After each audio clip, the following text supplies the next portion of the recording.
السلام علیکم ورحمۃ اللہ وبرکاتہ۔ بسم اللہ الرحمن الرحیم۔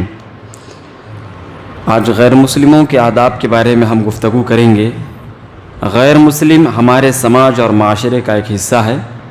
ان کے ساتھ بھی اللہ رب العالمین نے کچھ بھلائیوں کا حکم دیا ہے اور ان کے ساتھ کیسا آدمی کو برتاؤ کرنا چاہیے۔ رب العالمین نے قرآن مجید کی کئی آیتوں کے ذریعے ان کی رہنمائی کی ہے۔ اللہ کے نبی صلی اللہ علیہ وسلم نے بذات خود اپنے عمل اور کردار کے ذریعے اور اپنے فرمان کے ذریعے نبی صلی اللہ علیہ وسلم نے رہنمائی کی ہے۔ تو آئیے غیر مسلموں کے آداب کے بارے میں جانتے ہیں۔ سب سے پہلا ادب یہ ہے کہ کفر پر بقا کو پسند نہ کریں۔ اگر کوئی کافر ہے اور وہ کفر پر جی رہا ہے تو آپ اس کے کفر کو پسند نہ کریں۔ وَمَن يَسْتَحِبُّ الْكُفْرَ عَلَى الْإِيمَانِ، اللہ رب العالمین نے فرمایا سورہ توبہ کے اندر کہ اپنے باپ، دادا، بھائی، رشتہ داروں، تمام لوگوں سے نفرت کرو۔ کیوں؟ اس لیے کہ وہ لوگ کفر کو پسند کرتے ہیں۔ لہذا معلوم یہ ہوا کہ کفر اللہ تعالیٰ کو اتنا سخت ناپسند ہے کہ ذاتی رشتہ داروں سے بھی اللہ رب العالمین نے حکم دیا، ان سے بھی، ان کے معاملے میں بھی کفر کو آدمی کو پسند کرنے کی اجازت نہیں۔ جو آدمی کفر کو پسند کرے گا وہ آدمی خود کافر ہے، یعنی شرک کرنے کو پسند کرے گا، اپنے پڑوسی کے کافر کے باقی رہنے کو پسند کرے گا کہ کفر پر ہی باقی رہے۔ لہذا وہ انسان کفر کو پسند کرتا ہے تو اللہ تعالیٰ بھی اس سے ناراض ہو جائے گا رب العالمین کے یہاں وہ انسان کافر ہی گردانا جائے گا۔ اس لیے معلوم یہ ہوا کہ کفر کو ہرگز پسند نہ کریں۔ کوئی آدمی کفر پر ہے، گرچہ آپ ایمان والے ہیں، اگر آپ کفر کو پسند کریں گے تو یقینی طور پر آپ گنہگار ہوں گے، اللہ رب العالمین کے یہاں آپ بھی کافر ہوں گے۔ لہذا کفر کو پسند نہ کریں۔ دوسری چیز کیا ہے؟ کفر کو تو آپ پسند نہیں کرتے تو آپ کو کیا ہے؟ دعوت دین دینا ہے، دین کی جانب انہیں دعوت دینا ہے۔ رب العالمین نے اس امت کو خیر امت کے لقب سے جو ملقب کیا ہے، اس کی وجہ یہ ہے کہ یہ امت لوگوں کو اللہ کی جانب بلاتی ہے۔ اللہ تعالیٰ نے قرآن مجید کی کئی آیتوں کے اندر اس کو اللہ رب العالمین نے بیان فرمایا۔ ایک آیت میں اللہ نے ارشاد فرمایا کنتم خیر امت اخرجت للناس تأمرون بالمعروف وتنہون عن المنکر وتؤمنون باللہ۔ اللہ تعالیٰ نے ارشاد فرمایا کہ تم بہترین امت ہو، تم لوگوں کے لیے پیدا کیے گئے ہو، تم لوگوں کو بھلائی کا حکم دیتے ہو، برائی سے روکتے ہو، اللہ پر ایمان رکھتے ہو۔ ولو آمن اہل الکتاب لکان خیر لہم، اللہ تعالیٰ نے ارشاد فرمایا اگر اہل کتاب بھی ایمان لاتے تو ان کے حق میں بہت بھلائی ہوتی۔ تو لہذا دین کی دعوت دینا ہر مسلمان پر فرض ہے۔ اللہ کے نبی صلی اللہ علیہ وسلم نے ارشاد فرمایا فلیبلغ الشاہد الغائب، کہ جو آدمی یہاں پر حاضر ہے وہ ہمارے پیغام کو ان لوگوں تک پہنچا دے جو حاضر نہیں ہیں، یعنی جو کفر کی زندگی جی رہے ہیں، جن لوگوں کو معلوم نہیں ہے، علم نہیں ہے دین کے بارے میں، ان لوگوں تک علم کو پہنچا دے۔ اللہ رب العالمین نے پوری امت کے اوپر اس بات کو فرض کر دیا ہے، دعوت دین دینا فرض کر دیا ہے۔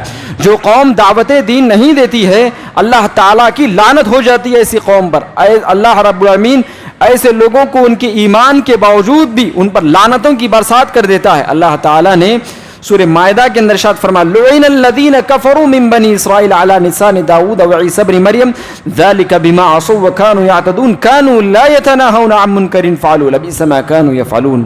اللہ تعالیٰ نے ارشاد فرمایا کہ حضرت داؤد علیہ السلام کی زبان سے اور عیسیٰ ابن مریم علیہ السلام کی زبان سے یہودیوں پر اللہ رب العالمین نے لعنت کر دی، اس لیے کہ وہ لوگ برائی کرا کرتے تھے اور لا یتناہون عن منکر، منکر سے نہیں روکا کرتے تھے۔ دنیا کا سب سے بڑا منکر کیا ہے؟ سب سے بڑا گناہ کیا ہے؟ شرک ہے۔ لہذا شرک سے ہی نہیں روکا کرتے تھے، شرک سے نہیں روکا کرتے تھے۔ اللہ تعالیٰ نے ارشاد فرمایا کہ ان لوگوں کا یہ کام بہت برا تھا جس کی وجہ سے رب العالمین نے اس قوم پر لعنت کر دی۔ آج ایسا لگتا ہے کہ ہماری قوم پر بھی اللہ رب العالمین نے لعنت کر دی ہے، اسی لیے آج ہم پستے ہی چلے جا رہے ہیں ظلم کی چکیوں میں۔ آج ہمارے اوپر جو آدمی جیسا برتاؤ کرنا چاہتا ہے ویسا برتاؤ کر رہا ہے۔ ہم ایک کھلونے کی طرح ہو گئے ہیں، جو آدمی جیسا استعمال کرنا چاہتا ہے وہ ہم ویسے استعمال بھی ہو جا رہے ہیں۔ تو لہذا دعوت دین دینا ضروری ہے۔ جو قوم دعوت دین نہیں دیتی اللہ رب العالمین ایسی قوم پر لعنت کر دیتا ہے۔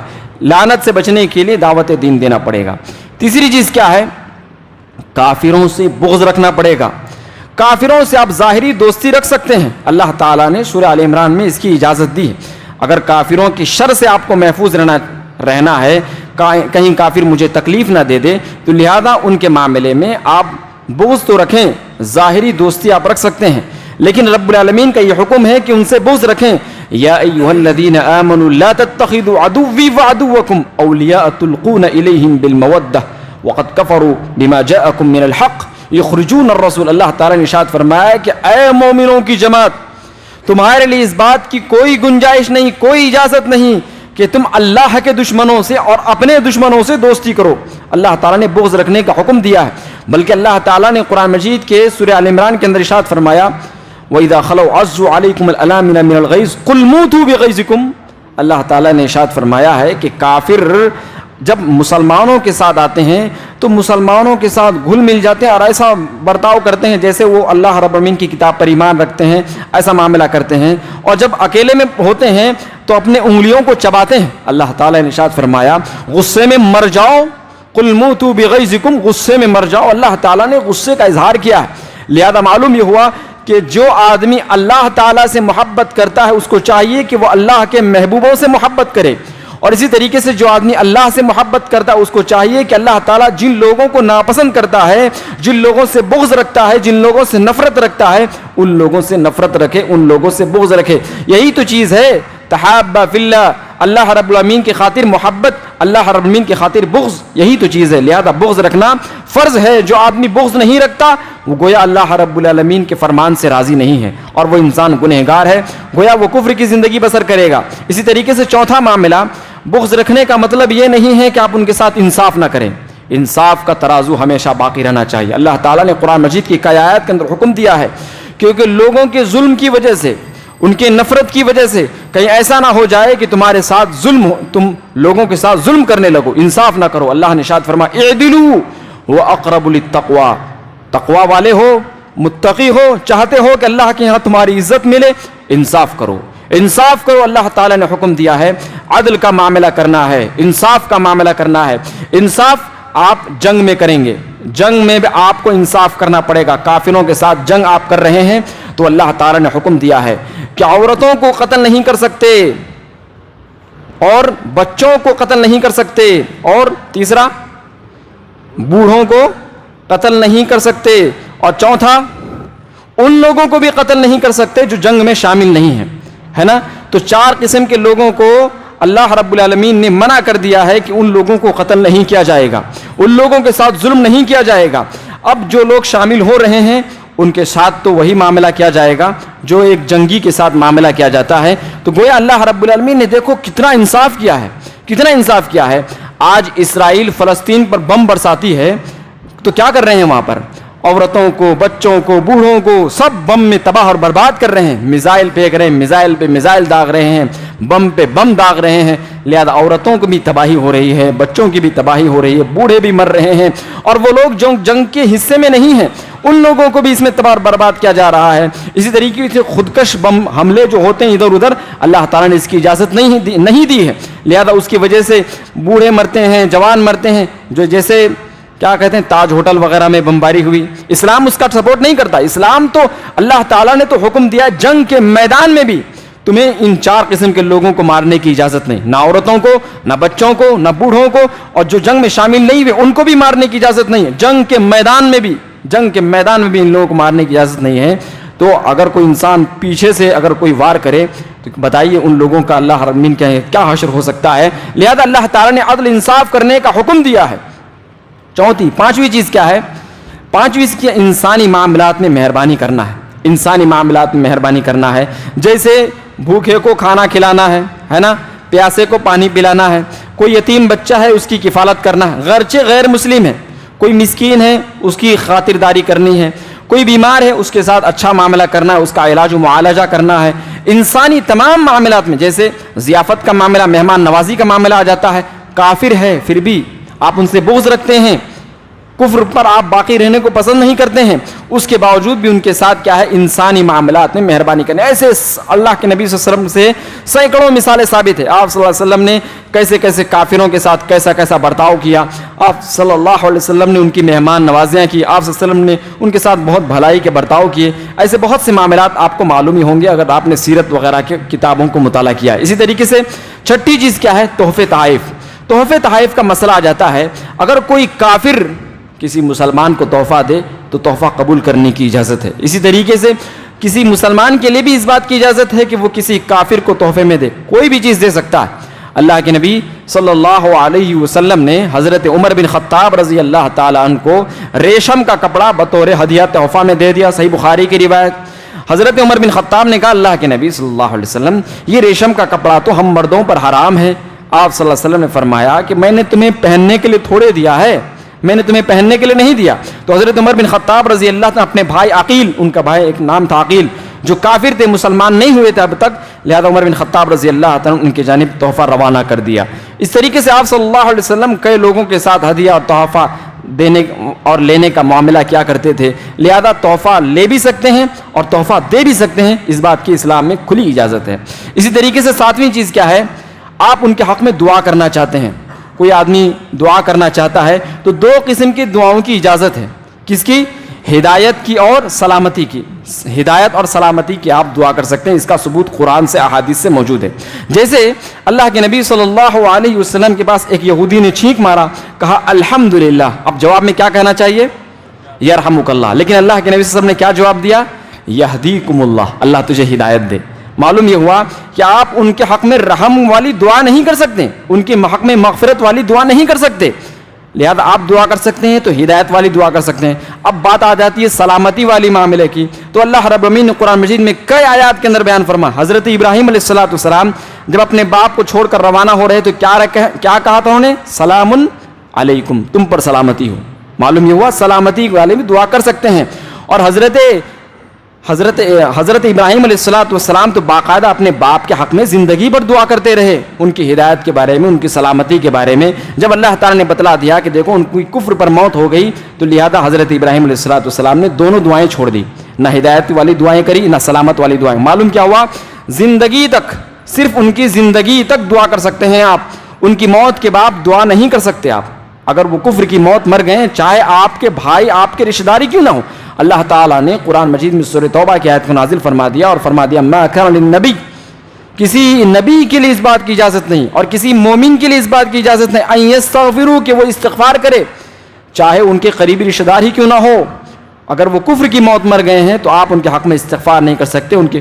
لہذا ہدایت اور سلامتی کے بارے میں دعائیں کر سکتے ہیں. کوئی کافر آپ کو سلام کہے السلام علیکم, آپ کو جواب میں کیا کہنا چاہیے؟ وعلیکم. اگر آپ چاہیں وعلیکم السلام تک کہہ سکتے ہیں. آپ بولیں گے ورحمۃ اللہ وبرکاتہ, کہوں گا یہ حرام ہے. ورحمۃ اللہ, اللہ تعالیٰ کی رحمتیں ہوں, اللہ تعالیٰ آپ پر برکتوں کا نزول فرمائے, یہ سب حرام ہے. لہذا السلام علیکم جواب میں وعلیکم آپ کہہ سکتے ہیں. اگر آپ سے کوئی کافر ملاقات کرے, آپ سلام میں پہل نہ کریں, سلام میں پہل کرنے کی اجازت نہیں, بہتر یہ ہے کہ سلام میں پہل نہ کریں, لہذا وہی سلام کرے تو آپ کو جواب میں وعلیکم کہنا چاہیے. وعلیکم السلام بھی انشاءاللہ کہہ سکتا ہے, لیکن اس سے زیادہ کہنے کی اجازت علماء نے نہیں دی. اسی طریقے سے آٹھویں چیز غیر مسلموں کے آداب کے بارے میں یہ ہے کہ ان کی مشابہت نہ کریں. بہت سے لوگ کیا ہے مشابہت کرتے ہیں, ہے نا, بہت سے ہیرو وغیرہ کام کرتے ہیں, ہے نا, ان کے کپڑے ٹخنے سے نیچے رہتے ہیں تو اپنے کپڑے کو بھی ٹخنے سے نیچے رکھ دیتے ہیں. ان کے کپڑے پھٹے رہتے ہیں تو اپنے کپڑوں کو بھی پھٹا ہوا خریدتے ہیں, نیا کپڑا پھٹا بڑا خریدتے ہیں. اس طریقے سے بہت سے لوگ, اور اگر وہ داڑھی مونچھ چھلے ہوئے ہوتے ہیں تو یہ بھی اپنے داڑھی مونچھ کو چھیل لیتے ہیں. اپنی وہ کٹنگ جس طریقے سے رکھتے ہیں وہ بھی اپنی کٹنگ کو اسی طریقے سے رکھتے ہیں. مشابہت کرنے کو اللہ نے حرام کر دیا. خالف المشرکین, اللہ کے نبی صلی اللہ علیہ وسلم نے حکم دیا ہے کہ مشرکوں کی مخالفت کرو. والیہود والنصارى, یہودیوں کی مخالفت کرو, نصارہ کی مخالفت کرو. اللہ کے نبی صلی اللہ علیہ وسلم نے حکم دیا ہے. اگر کوئی آدمی مشابہت کرتا ہے کسی کافر کی, اللہ کے نبی صلی اللہ علیہ وسلم نے کیا فرمایا؟ من تشبہ بقوم فهو منهم, جو جس قوم سے مشابہت اختیار کرتا ہے وہ انہی میں سے. اللہ اکبر, اتنا عظیم گناہ ہے اگر آپ ان کے جیسی کٹنگ کرتے ہیں. لہذا کہیں ایسا نہ ہو جائے کہ اللہ تعالیٰ آپ کو انہی لوگوں میں شامل کر دے. آپ ان کے جیسے اپنے کپڑے بناتے ہیں, اپنے کپڑے پہنتے ہیں, کہیں ایسا نہ ہو جائے کہ اللہ تعالیٰ آپ کو اور ان کو ایک ہی درجے میں کھڑے کر دیں. لہذا آدمی کو ڈرنا چاہیے. بہت سی عورتیں بھی ایسی ہوتی ہیں, سیریل وغیرہ میں کپڑے دیکھتی ہیں, کہتی ہیں مجھے ویسے ہی کپڑا ہونا, ویسے ہی ڈیزائن کا ہونا. تو لہذا عورتیں بھی اس قسم کی خواہشیں کرنے لگتی ہیں. اگر بے حیائی والا لباس ہے, کسی قوم کی مشابہت والا لباس ہے, تو اللہ تعالیٰ نے حرام کر دیا ہے اس لباس کو. لہذا مشابہت اختیار ہرگز نہ کریں, نہ رسم و رواج میں کریں, نہ چال ڈھنگ میں کریں, نہ کپڑے پہننے میں کریں, نہ عادت و اطوار میں کریں. اللہ تعالیٰ نے ان تمام چیزوں کو حرام کر دیا ہے اور کافروں کے ہر برائی کو اللہ تعالیٰ نے ناپسند کر لیا ہے. لہذا ان کی مشابہت کرنے کو اللہ تعالیٰ نے حرام کر دیا ہے. اسی طریقے سے نویں چیز کیا ہے؟ خیر میں ان کا تعاون کریں, بھلائی کے معاملے میں. جیسے ملک کی حفاظت کا مسئلہ ہے, آپ ان کا تعاون کیجیے. اللہ کے نبی صلی اللہ علیہ وسلم مدینے کے اندر موجود تھے, پاس میں خیبر میں رہنے والے یہود و نصارہ تھے. آپ صلی اللہ علیہ وسلم ان کو بلاتے اور کہتے کہ ہم دونوں مل کر کے دشمنوں سے مقابلہ کریں گے, لڑیں گے جو کوئی حملہ کرے گا. تو معلوم کیا ہوا, خیر کے معاملے میں تعاون کرنا ہے. ایک حدیث صحیح بخاری کی روایت میں اللہ کے نبی صلی اللہ علیہ وسلم یاد کیا کرتے تھے اس مرحلے کو جب آپ صلی اللہ علیہ وسلم کو اللہ تعالیٰ نے نبوت سے سرفراز نہیں فرمایا تھا. آپ صلی اللہ علیہ وسلم نے خود بیان فرمایا کہ معاملہ ایسا ہوا کہ ایک پہاڑ میں کوئی آدمی کھڑا ہوا اور کہا کہ میرے ساتھ ناانصافی ہو رہی, قریش والوں میرے ساتھ ناانصافی ہو رہی, مجھے انصاف دلاؤ. وہ آدمی گوہار لگانے لگا انصاف کی. لہذا لوگوں نے پوچھا کہ کیا معاملہ ہے, تو اس نے بتایا کہ فلاں قبیلے کے فلاں سردار نے میرے پاس سے اتنا پیسہ ادھار لیا ہے, لیکن مجھے ادھار واپس نہیں کر رہا ہے. تو اللہ کے نبی صلی اللہ علیہ وسلم اس میٹنگ میں شریک ہو گئے, جس میٹنگ میں قریش کے بہت سے لوگ شریک ہوئے, مکہ کے بہت سے باشندے شریک ہوئے, اور انہوں نے یہ فیصلہ کیا کہ جو کوئی آدمی مکہ کے اندر آئے گا, ہم دیکھیں گے اس کے اوپر ظلم ہو رہا ہے, تو ہم اس وقت تک اس آدمی کو ساتھ دیں گے جب تک اس کے ساتھ انصاف نہ ہو جائے. اللہ کے نبی صلی اللہ علیہ وسلم فرماتے ہیں اگر آج بھی ایسے مجالس قائم کیے جائیں تو میں ان مجالسوں میں شرکت کروں گا, ان کا تعاون کروں گا. معلوم کیا ہوا, خیر اور بھلائی کے معاملے میں ان کا تعاون کرنا, ان کی مدد کرنی. لیکن خیر اور بھلائی کے معاملہ آپ بولیں گے چلو وہ مورتی والا مسئلہ ہے نا, وہ آدمی مورتی بنا رہا ہے تو چلو تھوڑا پیسہ دے دیتا ہوں ان کے حق میں, تو ان کے دین کے اندر تو یہ بھلائی ہے. لہذا شرک والے معاملات میں اللہ رب العالمین جن چیزوں سے ناراض ہوتا ہے ان چیزوں کے معاملات میں آپ کو ہرگز تعاون نہیں کرنا ہے. گرچہ آپ کو ایسا لگ رہا ہے سماج اور معاشرے میں یہ نیکی سمجھی جاتی ہے, لیکن آپ کو ایسا تعاون نہیں کرنا. جیسا کہ ہمارے چند ایسے لوگ جن لوگوں کو علم نہیں تھا, ان لوگوں نے کیا کیا, لاک ڈاؤن کے وقت مردوں کو جلانا شروع کر دیا. یہ مردوں کو جلانا اللہ نے حرام کر دیا ہے, لہذا آپ جلا نہیں سکتے ہیں. کوئی بھی مسئلہ ہو جائے, آپ خیر کے بھلائی میں, خیر اور بھلائی کے معاملے میں آپ تعاون کر سکتے, برائی کے معاملے میں ہرگز تعاون نہیں کر سکتے. اللہ تعالیٰ نے حرام کر دیا ہے کہ اللہ رب العالمین کی رضامندی ہی میں آدمی کو زندگی جینا ہے, اور اللہ رب العالمین کی اطاعت ہی میں رہنا ہے, اور مخلوق کی اطاعت کرنے میں خالق کی ہرگز نافرمانی کرنے کی اللہ تعالیٰ نے اجازت نہیں دی ہے. اسی طریقے سے دوسری چیز کیا ہے, نکاح اور ذبیحے کا مسئلہ آ جاتا ہے. آج بہت سی لڑکیوں کا ایسا معاملہ ہو رہا ہے نا. اپنے بعض ویڈیوز وغیرہ کے اندر یہ چیز بھی آتی ہیں کہ باقاعدہ لڑکی کہتی ہیں کہ مجھے میرے والد محترم نے بھیجا ہے, مجھے میری ماں نے اس کافر آدمی کے ساتھ مجھے بھیجا ہے.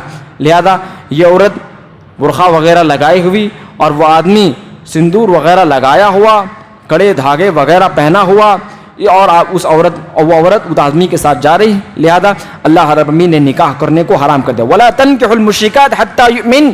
اللہ تعالیٰ نے فرما دیا کہ دیکھو مشرک عورتوں سے شادی اس وقت تک نہ کرو جب تک کہ وہ مومن نہ ہو جائے. اسی طریقے سے اپنے مسلم بہن کا نکاح کسی کافر سے اس وقت تک نہ کرو جب تک کہ وہ مسلمان نہ ہو جائے. اللہ تعالیٰ نے حرام کر دیا ہے, اللہ تعالیٰ نے حرام کر دیا. کچھ لوگ مثال بھی دے دیتے ہیں, کہہ دیتے ہیں حضرت نوح علیہ السلام کی بیوی کافر تھی, لوط علیہ السلام کی بیوی کافرہ تھی, لہذا قرآن اجازت تو ہے.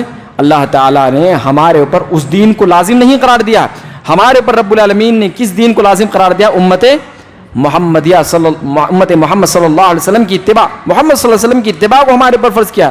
نوح علیہ السلام کی اتباع نہیں, حضرت لوط علیہ السلام کی اتباع نہیں. اللہ رب العالمین مسائل جیسے آدمی کے پاس وسعت والے ہوتے ہیں اسی قدر رب العالمین ان کے سامنے احکامات رکھتا ہے. لہذا نکاح نہیں کرا سکتے, نکاح کر سکتے ہیں. اسی طریقے سے ان کا ذبیحہ بھی نہیں کھا سکتے. اگر وہ کسی آستانے میں ذبح کرتے ہوں, اگر وہ کسی مندر پہ ذبح کرتے ہوں, یا وہ بسم اللہ اللہ اکبر تو کہتے ہی نہیں. لہذا کافروں کا ذبیحہ کھانا اللہ نے حرام کر دیا ہے. لیکن نکاح کی اجازت اور ذبیحہ کھانے کی اجازت ہے. کوئی کہہ سکتا ہے کن لوگوں کا؟ اہل کتاب کا, یہودیوں کا, نصرانیوں کا, ہے نا. اللہ تعالیٰ نے سورہ انعام کی, سورہ مائدہ کی آیت نازل فرمائی, آیت نمبر 4 یا 5 غالباً ہے. تو اللہ تعالیٰ نے ارشاد فرمایا والمحصنات من الذین اوتوا الکتاب من قبلکم. اللہ تعالیٰ نے ارشاد فرمایا کہ جو پاک باز عورتیں ہیں اہل کتاب کی, آپ ان سے شادی کرو. اجازت دی اللہ رب العالمین نے, اجازت دی ہے. یہودیوں کی عورتوں سے آپ شادی کر سکتے ہیں, اسی طریقے سے نصارہ کے عورتوں سے, ان کی لڑکیوں سے, ان کی بہن بیٹیوں وغیرہ سے آپ شادی کر سکتے ہیں. اللہ تعالیٰ نے اس بات کی اجازت دی. لیکن اللہ رب العالمین نے کسی اہل کتاب کو چھوڑ کر کسی اور کی عورتوں سے شادی کرنے کی اللہ تعالیٰ نے اجازت نہیں دی. اسی طریقے سے ان کا ذبیحہ کھانا بھی اللہ تعالیٰ نے حلال کر دیا ہے نا, کیونکہ وہ اللہ ہی کا نام لے کر کے ذبح کرتے ہیں, یہودیوں کا اور نصرانیوں کا, بس اس کے علاوہ کسی اور کا ذبیحہ کھانے کی اجازت اللہ تعالیٰ نے نہیں دی ہے. لہذا غیر مسلموں کے آداب کے حوالے سے میں نے یہ 10 باتیں بیان کی جو آپ حضرات کے سامنے موجود ہیں. جی جی اچھا, شادی اور عید کے موقع پر ہی اکثر تحفے تحائف دیا کرتے ہیں, تو کیا اس کا کیا حکم ہے؟ اس سلسلے میں ابن عثیمین رحمۃ اللہ علیہ سے پوچھا گیا تو انہوں نے جواب دیا کہ حضرت علی بن ابی طالب رضی اللہ تعالیٰ عنہ کو بھی عیدوں کے موقع پر ان کو تحفہ تحائف بھیجا جاتا تھا. علی بن ابی طالب رضی اللہ عنہ تحفے تحائف قبول بھی کرتے تھے اور ان کو تحفے تحائف دے کر بھی بھیجا کرتے تھے. لہذا اگر لوگوں کا رسم و رواج ہوتا ہے ایسا کہ بادشاہوں کو, حکمرانوں کو, پڑوسیوں کو تحفے تحائف دیا کریں, کھانا وغیرہ دیں, اس طریقے سے کچھ پکوان وغیرہ کھلائیں, اگر وہ غیر اللہ کے نام پر نہیں ہیں تو آپ انشاءاللہ کھا سکتے ہیں, استعمال کر سکتے ہیں. عید کا موقع ہو پھر بھی, شادی کا موقع ہو پھر بھی انشاءاللہ استعمال کر سکتے ہیں. جیسا کہ وہ تو اہل کتاب سے شاید ان کے وقت میں, ابھی تو یہاں پورے شرک کے چرے, جی پورے مشرکہ ہیں. بہرحال آدمی کو تحفے تحائف کے مسئلے میں تھوڑا محتاط رہنا بھی ضروری ہے. آدمی دیکھ لے, پرکھ لے کہ کہیں ایسا تو نہیں ہے کہ یہ شرک کے موقع پر جو لڈو ہمارے گھر میں آ رہا ہے نا, جو ہمارے گھر میں شکر وغیرہ, ناریل وغیرہ آ رہے ہیں, کہیں ایسا تو نہیں کہ یہ شرک والا ہے. لہذا آدمی کو جس پر چڑھاوا چڑھایا گیا اس کے اللہ تعالیٰ نے کھانے کی اجازت نہیں دی ہے. تو ایسے تحفے تحائف کے مسئلے میں آدمی کو محتاط رہنے کی ضرورت ہے, آدمی کو جانکاری رکھنے کی ضرورت ہے. جس چیز کے بارے میں جانکاری ہے اس چیز کو رکھ لیں, اور جس چیز کے بارے میں جانکاری نہیں ہے یا جس چیز کے بارے میں شک ہے اس چیز کو چھوڑ دیں. دع ما یریبک الی ما لا یریبک, اللہ کے نبی صلی اللہ علیہ وسلم نے بیان فرما دیا کہ شک والی چیزوں کو چھوڑ دو, اور جس چیز پر شک نہ ہو اس چیز کو اپنا لو. اور اللہ کے نبی صلی اللہ علیہ وسلم نے اس بات کو بیان فرمایا, یہ شک جو ہے اللہ تعالیٰ نے ایک حد مقرر کر دیا ہے. جو آدمی شک والی چیزوں کے پیچھے پڑ جاتا ہے وہ آدمی عن قریب اللہ رب العالمین کے حدود کو پھلانگ دیتا ہے, عن قریب اللہ تعالیٰ کے حدود کو پھلانگ کر دیتا ہے. اس لیے شک والی چیزوں سے اپنے آپ کو بچانا چاہیے. تحفے تحائف وغیرہ کے مسئلے میں آدمی کو بہت محتاط رہنے کی ضرورت ہے. تو 10 مسائل میں نے بیان کیے. کفر پر باقی رہنے کو ہرگز پسند نہ کریں, دعوت دین ان کو دیں, کافروں سے بغض و عداوت رکھیں لیکن ان کے ساتھ عدل و انصاف والا معاملہ کریں. نمبر 5, انسانی معاملات میں ان کے ساتھ بہت زیادہ بھلائی اور مہربانی والا معاملات کریں. اسی طریقے سے نمبر 6, تحفے تحائف لین دین وغیرہ کرنے کی اجازت ہے لیکن اس میں آدمی کو شک والی چیزوں کو چھوڑ دینا ہے محتاط کے ساتھ, احتیاط کے ساتھ. نمبر 7, ہدایت اور سلامتی کی دعا کرنے کی آدمی کو اجازت ہے جیسے کہ قرآن و سنت سے ثابت ہے. نمبر 8, مشابہت ہرگز کرنے کی اجازت نہیں ہے, نہ کافروں سے, نہ یہودیوں سے, نہ نصرانیوں سے. اسی طریقے سے خیر اور بھلائی کے معاملے میں ایک دوسرے کی تعاون کر سکتے ہیں لیکن برائی کے معاملے میں یا اللہ تعالیٰ جس سے ناراض ہوتا ہے ان چیزوں کے معاملے میں ہرگز آپ تعاون نہیں کر سکتے. اور نمبر 10, نکاح اور ذبیحہ کھانے سے آپ اجتناب کریں, آپ گریز کریں, لیکن اہل کتاب کی عورتوں سے آپ شادی کر سکتے ہیں. لیکن یہ بات یاد رکھیے, اہل کتاب کو اپنی بیٹیاں نہیں دے سکتے. اپنی بیٹیاں, اپنی بہنیں, اپنے سماج کی مسلم خواتین کی شادی آپ اہل کتاب کے مردوں سے کرنے کی اجازت اللہ تعالیٰ نے حرام کر دیا, نہیں دی ہے. البتہ ان کی عورتوں سے آپ شادی کر سکتے ہیں, نکاح اور ذبیحہ بھی ان کا کھا سکتے ہیں, اللہ تعالیٰ نے اس کی اجازت دی ہے. لیکن کافروں مشرکوں کا نکاح, کافروں اور مشرکوں کے ساتھ اللہ تعالیٰ نے نکاح کرنے کو حرام کر دیا ہے, ان کے ذبیحہ کھانے کو بھی اللہ تعالیٰ نے حرام کر دیا ہے. یہ غیر مسلم کے آداب سلسلے میں 10 آداب تھے. اللہ تعالیٰ سے ہم دعا کرتے ہیں کہ رب العالمین غیر مسلموں کے تمام آداب کا ہم سب کو لحاظ رکھنے اور ان کا خیال رکھنے کی توفیق عنایت فرما اور اس کے مطابق اپنی زندگی کو گزارنے کی توفیق عنایت فرما. دنیا و آخرت میں ہمیں ہر قسم کی بھلائی عنایت فرما اور موت کے بعد ہم سب کا ٹھکانہ جنت الفردوس بنا. آمین. سبحانک اللہم و بحمدک, اشہد ان لا الہ الا انت, استغفرک و اتوب الیک. السلام علیکم و رحمۃ اللہ.